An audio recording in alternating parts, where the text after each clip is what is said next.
Cheat Code. Support Strategist. By Clouds. My Head in the Clouds Not Coming Down. Oneyo 3. Chapter 34. Round 1. Ochako forcefully reminded herself that she had nothing to be scared of as she waited for her match to start. If a group of students that weren't in the hero course could straddle up against Bakugo and even call him Kachan just because they thought it was funny, then she, a future hero, had no reason to be terrified of him. Now, if only her heartbeat would get the memo. Midoriya had offered to help her come up with a strategy to use against him, but Ochako already had the beginnings of a plan in her mind, and she didn't want to only rely on the support course to get through. If she succeeded here, then she'd know she was strong enough on her own means, and if she didn't, then she'll know she needs to improve. The second that midnight started the match, Ochako rushed forward, only to be brutally blown back. She kept going. It could have just been her imagination, but it felt like Bakugo was going even harder against her than normal. A couple of times, she even heard him muttering something about Deku as he forced her back, so she figured he was probably taking out his frustrations with Midoriya out on her. It wasn't fair, obviously, but this was Bakugo they were talking about, the guy who pretty much called everyone extras. So she didn't really have high expectations when it came to his kindness or empathy. Hopefully, however, she could use his anger to her advantage. When people were angry, they got hyper-focused and missed things. She used the smokescreen Bakugo was creating to float as many small rocks as she could, only slowing down and stopping when she felt like there was no way he could avoid her meteor shower. "What, finally gave up?" Bakugo scoffed. "I should have expected that from anyone who's willing to partner up with Deku." "I think you still have a lot to learn about not underestimating people." Ochako panted. She was close to her limit now, but it had to be enough. She'd made it enough. "Thank you." Bakugo's eyes narrowed. "What the fuck for?" Ochako smiled and brought her hands together. "For keeping your eyes on me." She lunged forward, ignoring the strings as some of the small pebbles hit her on the way down. Bakugo's eyes widened as she saw a tiny glimmer of fear. She could do this. She reached out towards him. Just a little further. Bakugo's entire body tensed in determination, and suddenly there was a loud boom, as the loudest boom Ochako had ever heard rocked the stadium. It was enough to knock her off completely and disintegrate her epic meteor shower to nothing but useless dust and pebbles. Tears trickled at the corner of her eyes as she struggled to stand, but Bakugo was right there, forcing her to the ground again with another explosion. "What was that, round face? Huh? Did Deku give you that strategy?" "No, that was all me." Ochako smiled and pushed back her nausea as she finally managed to touch Bakugo. He tensed as his gravity was removed, but the effects lasted less than a second before Ochako started throwing up and dropping him. So much for that plan. "Come on, round face. Fight me." Bakugo's voice seemed muffled as she tried to force herself to her feet, but she was already beyond her limits and ended up collapsing on the floor. "Uraraka is unable to continue," Midnight announced. "Bakugo wins!" Izuku swallowed nervously and ran through everything he knew about Mina Ashido, watching carefully as she stretched, limbering herself up for the match. She was kind from what he'd seen, and had decent quirk control, but nothing too special. She could control both the acid and the veracity of her acids, which made her dangerous. But she didn't really have any ranged attacks from what he'd seen. Then again, neither did he. Unlike the first round, there wasn't really a convenient bot for him to hack.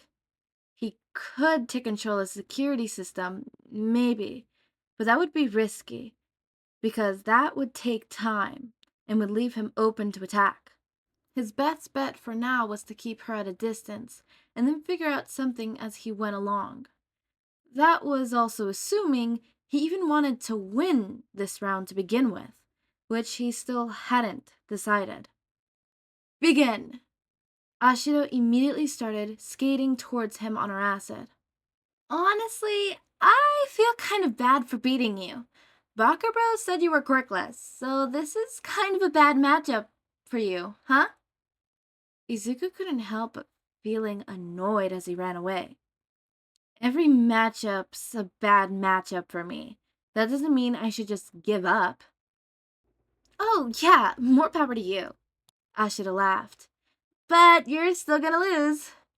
It was weird because it felt like she should be making fun of him, but for some reason, Izuku felt like she just hadn't clued in on what she said might be rude, so he'd forgive her this time. But he also kind of wanted to prove her wrong. Actually, he wanted to prove a lot of people wrong. He wanted to prove live on national television that Quirkless didn't mean useless. And he didn't even need to rely on his tech to do it. Just Ashito's quirk. And maybe a loophole or two. Izuku grinned and kept running around the stage, zigzagging around the small places, and keeping just barely out of reach of Ashito. The crowd seemed to be getting bored with their little cat and mouse game. But it wouldn't last too much longer. Izuku was already having to jump half of the time to avoid the acid trails that Ashita was leaving everywhere as she ran. He waited until about 80% of the stage was completely coated in acid before taking off his uniform jacket and running towards the center of the stage. There was a small torch in each corner.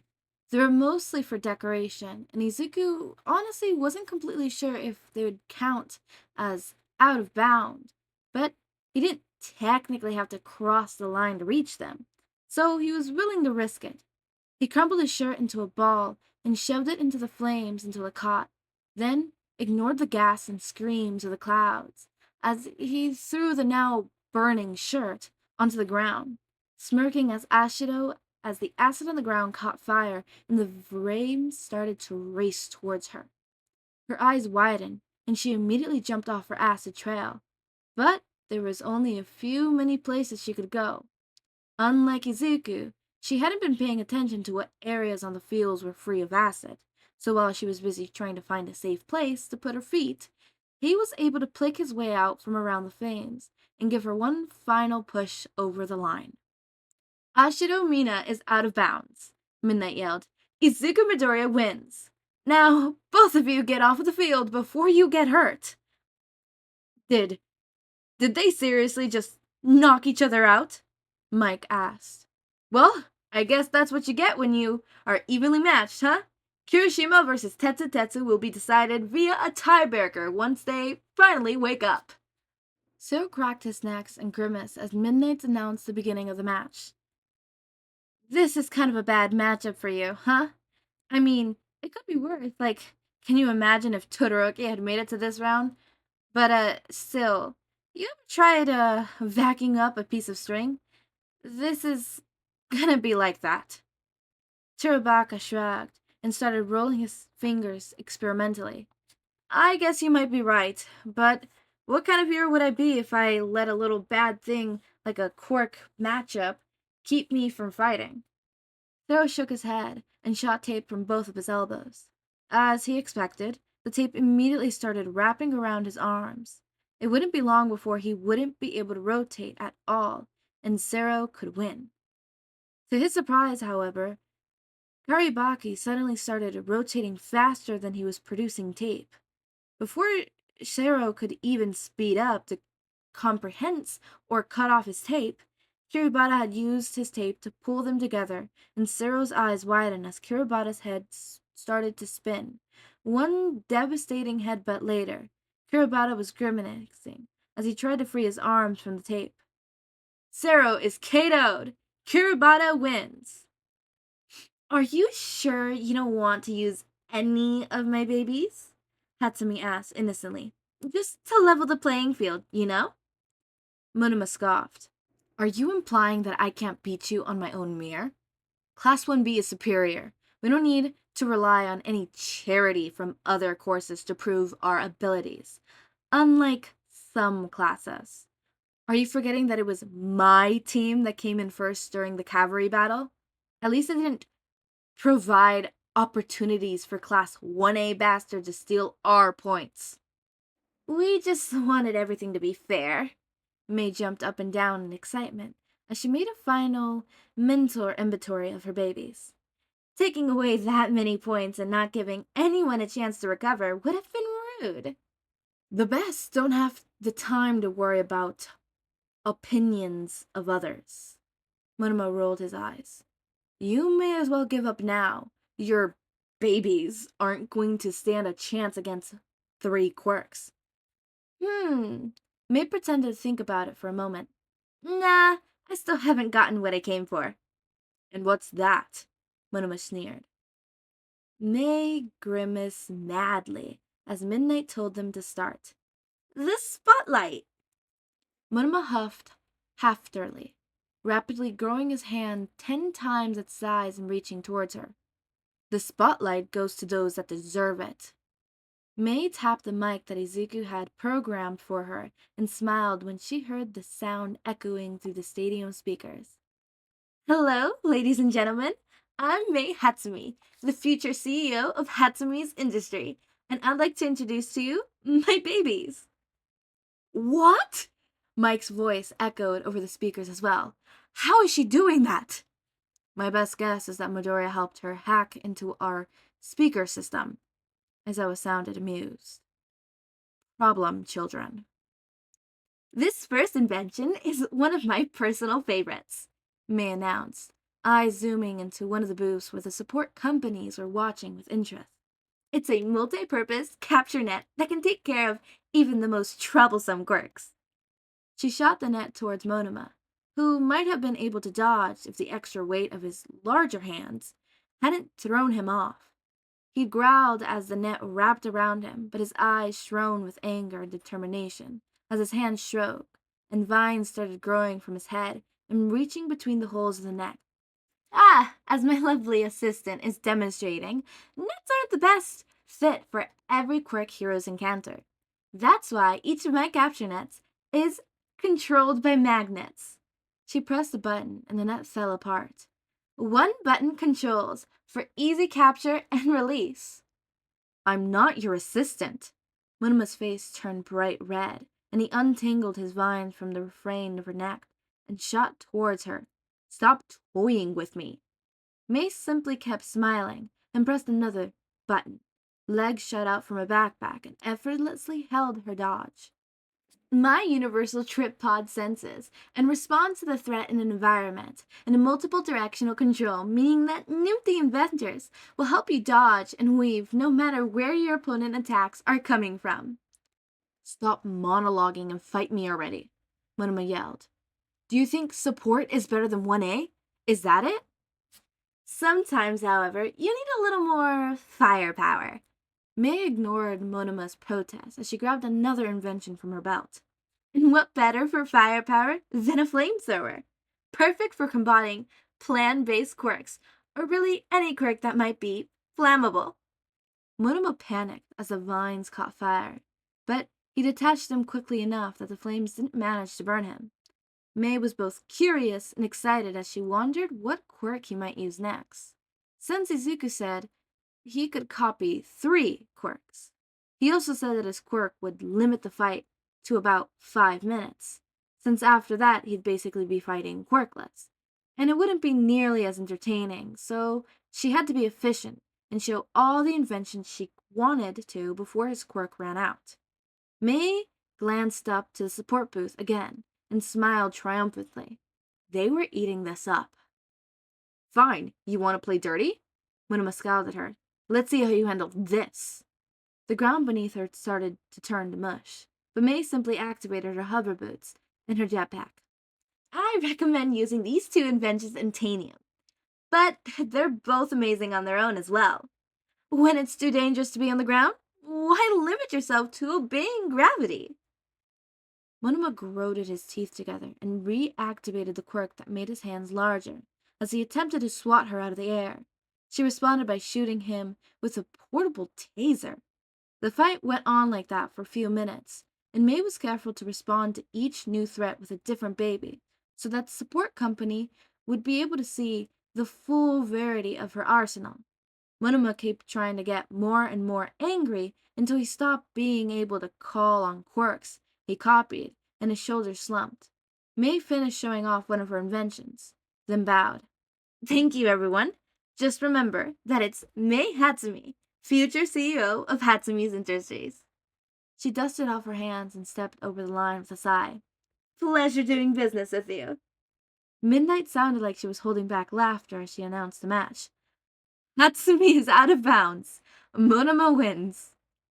Kamakiri started shooting his blades at Tsubakura as soon as the match began. But, as predicted, his blades simply buried themselves harmlessly in the invisible shield of hardened air. He didn't let that intimidate him, however, and kept throwing his blades. The thing about Tsubura's air conductors was that they were very fragile. Good enough hits and were able to literally shatter. He kept up his assault, but Tsubashira didn't make it easy with how he kept moving around the stage to avoid his knives. Kamakiri rolled his eyes as Tsubara made his way over to the other side, visibly out of breath. Are you already done? I was looking to a fight. Tsubara simply smiled and took deep breaths. It was difficult to see Tsubara's constructions, so when Kamakiri thought it was safest to dodge when it looked like his opponent was throwing something, he felt something similar to a spear fly past him, but that wasn't the biggest surprise. No, the biggest surprise was the wall he ran into. Kamakiri sent a few blades out from his body in every direction for the first time, realizing that Tsubara hadn't been moving around to dodge, but instead to create a maze of invisible walls that were now blocking him on 3 sides. The only exit he has was straight over the line, and Tsubara was running towards him, holding a shield of air in front of him that had already had several blades buried in it. Kamakiri tried to hold his ground. He really did, but it only took a few instinctual steps backwards for him to officially lose the match. Kamakiri is out of bounds, Midnight yelled. Tsubara wins. Pony was really hoping that Shinso's quirk wasn't riddles. She knew it was some kind of brainwashing, since she'd obviously spent a good portion of the second round under his control. But she had no idea how to protect herself, so the best thing to do was to end the match before he even had a chance to use it. That was why, as soon as Midnight gave the signal to begin, Pony immediately began shooting her horns at him. He dodged most of them, deflecting, only getting a few grazes, but he just kept staring at her. President Mike's voice echoed over the field, and Pony made a note to tell Vlad-sensei that they might need a new speaker system, since the audio quality was super weird. For those of you who don't know, Pony is an exchange student from, where was it again? Australia? America! Pony yelled. How did her English teacher not remember where she was from? They talked about her hometown. From across the field, Shinso smirked, still remaining eye contact. I win. Pony felt her body relax with a jolt as Shinso took control. Oh no, it must have been the eye contact. That's why he hadn't stopped staring at her. Turn around and walk out of bounds like a good little hero, Shinso ordered, and Pony didn't have any choice but to obey. Well, that was weird, President Mike spoke again, but the audio quality was better. She's just obeying him. Pony is out of bounds. Shinso wins. It is a pleasure to fight with another servant of darkness, Tokoyami said, seriously. Of course, Kuroruri responded. It's an honor. Oh, come on. Stop being edgelords and let's just fight already, Dark Shadow complained, lunging forward and swiping at Kuroruri. The moment he did, however, their opponent completely disappeared. What? Dark Shadow yelled. Where'd he go? Tokoyami's eyes widened as he reeled back as Kuroruri emerged from his chest, right where he joined with Shadow. Boo. Tokoyami stumbled back, but managed to get a hold of Kuroruri's arm and shoved him away. How? Kuroruri smiled and ran towards Dark Shadow again. Just like before, he disappeared as soon as they made contact. But this time, Dark Shadow stiffened and started moving somewhat jerkily. Tsukajimi! Dark Shadow made a clumsy swipe at him, and Tokoyami felt a strike of fear. I'm not doing this! Tokoyami's mind raced. Where did he go? He knew that somehow Kuroruri was able to disappear when he made contact with Dark Shadow. It was almost as if they were melding together, and he seemed to be trying to control him, which was bad. So how could he counteract that? Dark Shadow, Tokoyami yelled. Return to me. Thankfully, Dark Shadow still had enough control of his actions to obey the order, and within moments he had gratefully disappeared back inside Tokoyami's chest. As soon as Dark Shadow disappeared, Kuroruri became visible again, right in front of Tokoyami. I guess I needed a little more practice before I could really control dark objects, huh? Kuroruri looked exhausted. Oh well. Tokoyami didn't want to have to do this without Dark Shadow, but he would do what it took to win and protect his quirk. Taking advantage of Kurogiri's exhaustion, Tokoyami tackled him to the ground and pinned him. He struggled for a few moments, but then Dark Shadow emerged and embraced Tokoyami so that he had extra strength, all while being careful not to touch Kuroruri. After a few seconds, it became apparent that he wasn't getting out of this, and Kurogiri stopped struggling. Kuroruri is unable to move. Tokoyami wins. Clouds has yet again given us another image, and here it is. Look at that.